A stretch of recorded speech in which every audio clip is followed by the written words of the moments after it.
Hello hi అండి అందరు ఎలా ఉన్నారు? సో నేను ఈరోజు టాపిక్ వచ్చేసి తోటకూర పప్పు అండి. దీన్ని ఎలా ప్రిపేర్ చేసుకోవాలో చెప్తాను. పప్పు అంటే చాలామందికి ఇష్టంగా తింటారు కదా. సో అలాగే చాలా హెల్దీ కూడా.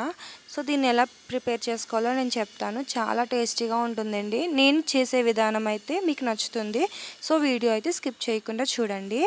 ఫస్ట్ మనమైతే 2 రకాల పప్పులు వేసుకోవాలండి. అంటే టేస్ట్ కోసం ఒకటి కందిపప్పు, ఇంకొకటి పెసరపప్పు కొంచెం కొంచెం వేసుకుని బాగా క్లీన్ చేసుకుని అందులో కొంచెం వాటర్ వేసుకుని అందులో తగినంత చింతపండు, అలాగే జీలకర్ర, ధనియాలు, అలాగే చిటికెడు పసుపు వేసుకోవాలండి. అలాగే కొంచెం కారం, ఇంకా కొంచెం ఉప్పు వేసేసుకోండి. అలాగే పచ్చిమిర్చిని కూడా యాడ్ చేసుకోండి అందులో తగినన్ని. అలాగే కొన్ని ఉల్లిపాయ ముక్కలను కూడా వేసుకోండి, పప్పు బాగుంటుంది. అలాగే కొంచెం కరివేపాకు వేసుకోండి. అవన్నీ మిక్స్ చేసేసేయండి ఒకసారి. తర్వాత అందులో మనం క్లీన్ చేసి పెట్టుకున్న తోటకూర ఉంది కదండి, సో మొత్తం వేసేసుకోండి అందులో. అంతా వేసేసుకున్న తర్వాత ఒక 2 టమాటాలను తీసుకొని చిన్న చిన్న ముక్కలు కోసుకుని అందులో వేసేసుకోండి. పప్పు బాగుంటుంది.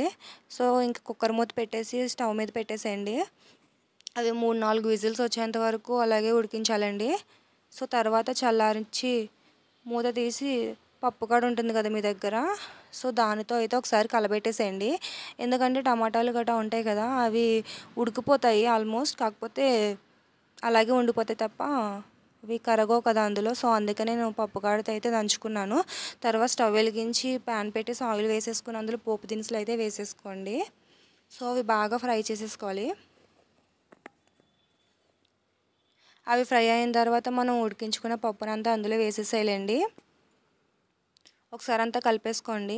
ఉప్పు గట్ట ఏమన్నా సరిపోకపోతే ఒకసారి మళ్ళీ వేసుకోండి. సో అంతే, పప్పు రెడీ అయిపోయింది. చాలా టేస్టీగా ఉంటుందండి. ఒకసారి మీరు కూడా ట్రై చేయండి. సో నా ఛానల్ నచ్చితే లైక్ చేయండి, అలాగే సబ్స్క్రైబ్ చేయండి. ఇలాంటి వీడియోస్ మీకు నోటిఫికేషన్గా రావాలంటే నా ఛానల్ని సబ్స్క్రైబ్ చేసుకోండి. Thank you for watching.